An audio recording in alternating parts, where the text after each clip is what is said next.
आपका net JRF economics qualify ना करना ये नहीं बताता है कि आप इंटेलिजेंट नहीं हैं, बल्कि ये बताता है कि आपका प्लानिंग एंड स्ट्रेटजी सही नहीं है। मैं हूं professor Hare Ram Sinha from university of Delhi और आज के इस लेक्चर में मैं आप लोगों के साथ यही डिस्कस करने जा रहा हूं कि आप कैसे यूजीसी नेट जेआरएफ इकोनॉमिक्स जून 2026 को क्रैक कर सकते हैं, क्वालिफाई कर सकते हैं और आप यूनिवर्सिटीज एंड कॉलेजेस में प्रोफेसर बन सकते हैं। तो बच्चों, बिना देर के हुए चलते हैं स्क्रीन पे और देखते हैं वो स्ट्रेटजी कौन सी है। बच्चों, आप बहुत अच्छी तरीके से जानते हैं कि किसी भी एग्जाम को क्वालिफाई करने के लिए उस एग्जाम का पैटर्न एंड सिलेबस आपको जानना बहुत बहुत ज्यादा जरूरी होता है। यूजीसी नेट जेआरएफ इकोनॉमिक्स में दो पेपर होते हैं, पेपर 1 एंड पेपर 2। पेपर 1 जो होता है वो general teaching and research aptitude का पेपर होता है। वो हर इंडिविजुअल को देना होता है जो भी नेट और जेआरएफ क्वालिफाई करना चाहता है। इसमें 50 क्वेश्चन होते हैं बच्चों, 50 क्वेश्चंस होते हैं इसमें, और 50 के 50 क्वेश्चंस यहां पे आप देख सकते हैं एमसीक्यू, मल्टीपल चॉइस क्वेश्चन, यानी एमसीक्यू में एक क्वेश्चन के एक ही ऑप्शन सही होता है। एंड इसमें दूसरे तरह का भी क्वेश्चन आजकल ये लोग डालने लगे हैं, that is called MSQ, multiple select question. इसका मतलब क्या है? एक क्वेश्चन के एक से ज्यादा ऑप्शन सही हो सकते हैं, उसको आप एमएसक्यू कहते हैं। यानी एमसीक्यू एंड एमएसक्यू मिला करके यहां पे 50 क्वेश्चन होते हैं बच्चों। कितने क्वेश्चन होते हैं बच्चों? 50 क्वेश्चन, और हर क्वेश्चन के 2 मार्क्स होते हैं एंड टोटल मार्क्स यहां पे होता है बच्चों 100। कितना होता है बच्चों? 100 मार्क्स का ये पेपर होता है, पेपर 1। एक चीज मैं आपको सलाह देना चाहता हूं कि पेपर 1 में किसी तरह का कोई नेगेटिव मार्किंग नहीं है, ना ही पेपर 2 में। यानी आप नेगेटिव मार्किंग से आप डरिए मत, और मेरा सलाह है कि हर क्वेश्चन को आप अटेम्प्ट करें। गलत हो गया कोई बात नहीं, लेकिन यदि किस्मत से आपका सही हो गया तो आपके लिए बल्ले बल्ले है ना। तो यहां पे 50 क्वेश्चन और हर क्वेश्चन के 2 मार्क्स एंड टोटल ये पेपर जो यानी पेपर 1 जो होता है वो 100 मार्क्स का होता है। इधर क्लियर बच्चों? अब आगे देखिए, पेपर 2 जो है बच्चों, वो पेपर 2 जो है वो है आपका मेन पेपर का, यानी हम इकोनॉमिक्स की बात कर रहे हैं। इकोनॉमिक्स में आपको जो पेपर होता है वो उसमें 100 क्वेश्चंस होते हैं। यहां पर भी आपके पास एमसीक्यू एंड एमएसक्यू दोनों होता है। यहां पे क्या होता है बच्चों? एमसीक्यू एंड एमएसक्यू दोनों होता है। अगेन यहां पर भी ये देखिए, एमसीक्यू एंड एमएसक्यू दोनों होते हैं, और यहां पे जो क्वेश्चन होता है वो होता है 100 इंटू 2 यानी 200 मार्क्स। 200 मार्क्स का ये पेपर होता है। आपको इस बात को समझने की जरूरत है। यहां पर भी मैं आपको बता दूं कि यहां भी कोई निगेटिव मार्किंग नहीं होती है, तो आपको हर क्वेश्चंस को अटेम्प्ट करना है। यहां जैसे इकोनॉमिक्स की यदि हम बात करें, जो हाईएस्ट वेटेज वाला जो टॉपिक है, वैसे यहां पे 10 टॉपिक्स होते हैं, micro, macro, econometrics, maths, tax, money in banking, public finance, international economics and growth and development, environmental economics and Indian economy. यहां पे 10 टॉपिक होते हैं, लेकिन जो सबसे ज्यादा जो हाईएस्ट वेटेज वाले टॉपिक हैं, मैं ऑन रिकॉर्ड बोल रहा हूं, अभी तक पिछले सालों के क्वेश्चंस के अनुसार, इसमें सबसे ज्यादा जो वेटेज है उसमें micro, macro, econometrics and Indian economy. और इसमें से भी मैं आपको बता दूं कि इंडियन इकोनॉमी का सबसे ज्यादा वेटेज है। 100 क्वेश्चन में से ऑलमोस्ट 18 से 22-25 क्वेश्चन तक इंडियन इकोनॉमी से पूछे जाते हैं, यानी 20% से ज्यादा वेटेज सिर्फ एंड सिर्फ इंडियन इकोनॉमी का है।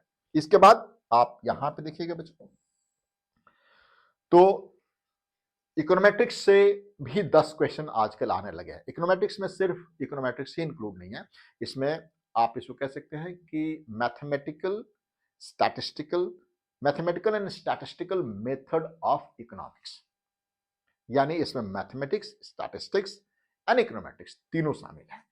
और यहां पर यदि तीनों मिला दिए, यानी इकोनॉमेटिक्स की यदि हम बात करें जिसमें स्टैटिस्टिक्स, मैथमेटिक्स एंड इकोनॉमेटिक्स हैं, तो यहां पर भी यहां 12 से 13 क्वेश्चंस पिछले साल आए हुए हैं और पिछले कई सालों से इसका वेटेज बढ़ता जा रहा है। तो इकोनॉमेटिक्स पे आपको ध्यान, सबसे पहले इंडियन इकोनॉमी में भी कंसेप्ट्स, करंट एंड आपका बजट जो अभी फरवरी में आने वाला है, उस पे भी आपको मेजर फोकस करना है। गवर्नमेंट पॉलिसीज की ज्यादा फोकस करना है, उसमें हम आगे डिस्कस करेंगे। इकोनॉमेटिक्स माइक्रो एंड मैक्रो से आप देख सकते हैं 10-10, 11-11, 12-12 क्वेश्चंस भी अभी आ रहे हैं। तो ये जो टॉपिक्स है वो बहुत हाई वेटेज वाले टॉपिक है, आपको इसको बहुत अच्छी तरीके से पढ़ाई करना है। यहां पे मैंने आपको बताया कि ये यहां से यानी इकोनॉमिक्स से 100 क्वेश्चंस आते हैं, हर क्वेश्चन के 2 मार्क्स होते हैं एंड ये 200 मार्क्स का पेपर होता है। ध्यान रखिएगा, ये पेपर अलग अलग नहीं है, एक ही सिटिंग में लिया जा रहा है। पेपर अलग अलग नहीं है, एक ही सिटिंग में लिया जा रहा है। यानी टोटल यदि आप देखें यहां पे बच्चों, यदि आप इसको टोटल देखें तो ये टोटल पेपर जो हो रहा है वो कितने का हो रहा है? 300 मार्क्स का हो रहा है। ठीक है बच्चों, 300 मार्क्स का हो रहा है। एक चीज मैं आपको और बता दूं कि यहां पे यदि आप 200 या आप कह सकते हैं 195 से लेकर के 210 तक ला रहे हैं तो आपका जीआरएफ होगा, डिपेंडिंग अपॉन द कैटेगरीज। ठीक है, यहां पे आप देख सकते हैं कि यदि आप 195 से लेकर के 210 तक ला रहे हैं आउट ऑफ 300, तो आपका जेआरएफ होने वाला है ना बच्चों। इससे यदि आप इतना मार्क्स ला रहे हैं तो आपका जेआरएफ क्वालिफाई होगा। और यदि आप 165 से लेकर के 190 तक ला रहे हैं तब आपका नेट होगा। नेट में के लिए क्या होगा बच्चों?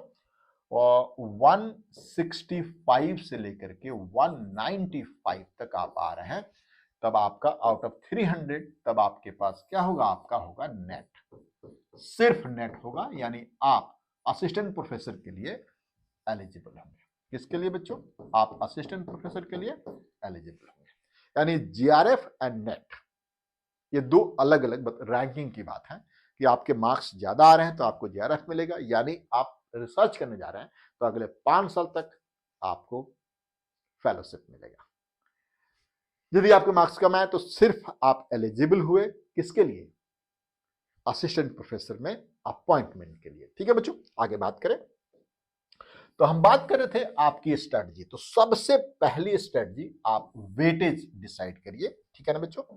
एंड सिलेबस को डाउनलोड करके हर टॉपिक को लिख लें आप, उसमें अपने टेबल के सामने उसको चिपका दें और उसमें ये बात करें, अपने आप डिसाइड करें कि कौन सा हाई वेटेज वाले टॉपिक्स हैं, उसको आप बहुत अच्छे तरीके से ग्रिप बना लें कि उसमें एक भी क्वेश्चन आपसे छूटने नहीं चाहिए। ठीक है बच्चों, ग्रिप बना लें। हाई इंपॉर्टेंस वाली कौन सी है? ठीक है बच्चों, high importance, medium importance and low importance वाले कौन सी है। तो आपको दूसरी चीज आपके अपनी कैपेबिलिटी पे भी डिपेंड करता है। मान लेते हैं कि आपको मैथमेटिक्स नहीं आता है और मैथमेटिक्स में आपने बहुत समय लगा दिया, तो उस तरह का स्ट्रेटजी नहीं अपनाना है। से कुछ पोर्शन आप छोड़ भी सकते हैं, ऐसी बात नहीं है। उसको हम जब सिलेबस डिस्कस करेंगे तो आपको बताएंगे। अभी हम यहां पे स्ट्रेटजी डिस्कस कर रहे हैं बच्चों। आगे देखिए, एक उसके बाद एक मजबूत स्टडी प्लान आप बनाएं। मजबूत स्टडी प्लान, उसमें आप देखिए आपके पास क्या होना चाहिए, आप समझिए। मिनिमम आज से, जैसे अभी हम जनवरी 8 तारीख को हम यहाँ ये डिस्कस कर रहे हैं, तो इसमें आपके पास जून लास्ट में एग्जाम होगा या फिर जुलाई फर्स्ट में, जैसे कि अभी जनवरी फर्स्ट में हुआ है, तो हो सकता है कि जुलाई फर्स्ट में या जून लास्ट में हो। उसके लिए मतलब अगले 6 महीने के लिए आपके पास 4 से 6 घंटे पढ़ाई जरूरी है। 4 से 6 घंटे की पढ़ाई बहुत जरूरी है बच्चों। इससे कम पढ़ाई करेंगे तो आपका नहीं होने वाला है। आपको भले ही खराब लगता हो, भले ही बुरा लगता हो, लेकिन मैं आपको बोल रहा हूं आपका नहीं होने वाला है। आपको 4 से 6 घंटे आपको डिवोट करना पड़ेगा। सुबह आप जो पढ़े, सुबह सुबह जो पढ़े माइक्रो एंड मैक्रो इकोनॉमिक्स को बहुत अच्छी तरीके से सुबह सुबह हर रोज आप बना लें। हम सुबह सुबह माइक्रो एंड मैक्रो इकोनॉमिक्स पढ़ेंगे। दोपहर में आप numerical, graph and mathematical economics को पढ़ें। यानी यहां पे माइक्रो एंड मैक्रो का ही दोपहर में उसका न्यूमेरिकल बनाएं, ग्राफ बनाएं एंड फिर मैथमेटिक्स को आप सॉल्व करें। मैथमेटिक्स को सॉल्व करने का तरीका आपको मैं बता रहा हूं, दो ही चीज आपको समझना है, दो ही तीन चीज, function, differentiation, integration and matrices. चार चीज आप यदि पढ़ जाते हैं तो आपको और कुछ पढ़ने की जरूरत नहीं है। यहां पे ध्यान रखिएगा। शाम को आप सिर्फ रिवीजन करें एंड पेपर वन को प्रैक्टिस करें शाम को, क्योंकि शाम को आपका एनर्जी लेवल उतना नहीं रहता है, इसलिए आप पेपर वन को, क्योंकि पेपर वन इकोनॉमिक्स के स्टूडेंट के लिए बहुत ही मतलब हल्का माना जाता है, बहुत इजी माना जाता है। तो शाम को पेपर वन का प्रैक्टिस करें और यहाँ पे इसको रिवाइज भी कर लें। शाम को सोने जाएं तो एक बार देखें कि आज आपने दिन में आपने क्या पढ़ाई करी है। पूरे हफ्ते भर का जो वो होता है बच्चों, यहाँ पे देखें साप्ताहिक लक्ष्य, एक हफ्ते में कुछ टॉपिक आप अपने आप से डिसाइड करें, उसको पूरा करें, उससे क्वेश्चन करें और उसको रिवाइज करें भी। ये आपके लिए बहुत जरूरी है बच्चों। इसके बाद यदि हम बात करें बच्चों, आप लोगों को ये वाला जो लक्ष्य है, ये वाला जो मैं स्ट्रेटजी बता रहा हूं, कैसा लग रहा है आप मुझे कमेंट करके जरूर बताइए, ठीक है। यहां देखिए मुख्य विषयों की तैयारी में आप देखिए, मैं आपको जैसे बोल रहा था कि इसमें क्या क्या आपको करना है। माइक्रो एंड मैक्रो इकोनॉमिक्स का जो टॉपिक है, जो मेजर टॉपिक है, आप उसमें ये करेंगे। कंज्यूमर थ्योरी बहुत important, theory, production, cost, market structure बहुत ज्यादा इंपॉर्टेंट है। I repeat, consumer, production, market and cost, ये बहुत बहुत ज्यादा इंपॉर्टेंट है। हाँ, इसके अलावा भी जैसे आपके पास जनरल इक्विलिब्रियम है, गेम थ्योरी है, वेलफेयर है, तो है ही, वो तो पढ़ना ही पढ़ना है, लेकिन ये माइक्रो में भी ये बहुत इंपॉर्टेंट टॉपिक है, ठीक है। मैक्रो में आप देखें तो national income accounting, inflation, monetary and the fiscal policy. In concept को, जो आप कंसेप्ट पढ़ रहे हैं, ध्यान रखिएगा, इसमें तीन तरीके से आप पढ़ाई करते हैं। एक तो आप थ्योरी पढ़ते हैं, दूसरा उसका डायग्राम पढ़ते हैं और तीसरा उसका मैथमेटिकल फॉर्मूलेज पढ़ते हैं। न्यूमेरिकल, उसकी वैल्यू न्यूमेरिकली कैसे आप निकालेंगे वो भी आप पढ़ते हैं। तो ये तीनों तरीके से आपको प्रैक्टिस होनी चाहिए। इकोनॉमेटिक्स में आप देखिए तो किस पे आपको फोकस करना है। इकोनॉमेटिक्स में यदि हम बात करें बच्चों, तो इसमें आपको जिस टॉपिक पे आपको फोकस करना, थोड़ा बड़ा करते हैं इसको, और इकोनॉमेटिक्स में जिस टॉपिक पे आपको फोकस करना है वो है आपका रिग्रेशन। अब रिग्रेशन में आपका सिंपल एंड मल्टीपल रिग्रेशन दोनों आता है। एंड एक और चीज देना है, मतलब ट्रेडिशनल रिग्रेशन को छोड़ दिया जाए, ट्रेडिशनल रिग्रेशन के साथ साथ आपको जैसे लॉग लीनियर मॉडल, लिन लॉग मॉडल, इस तरीके के मॉडल्स आपको बहुत अच्छी तरीके से पढ़ने हैं। हाइपोथेसिस टेस्टिंग बहुत ज्यादा जरूरी है। हाइपोथेसिस टेस्टिंग, टाइम सीरीज के बेसिक्स आपको जानने हैं, बहुत ज्यादा हाईफाई नहीं जाना है, क्योंकि आपको रिसर्च के लिए जाना तो है, लेकिन अभी आपको एग्जाम पास करना है, ठीक है। इसके साथ साथ आप फॉर्मूले देखेंगे, सॉल्व, जैसे फॉर्मूले का, जैसे कि T test, F test, M, इस सब टेस्ट के आपके का स्क्वायर टेस्ट के फॉर्मूले आपको आने चाहिए।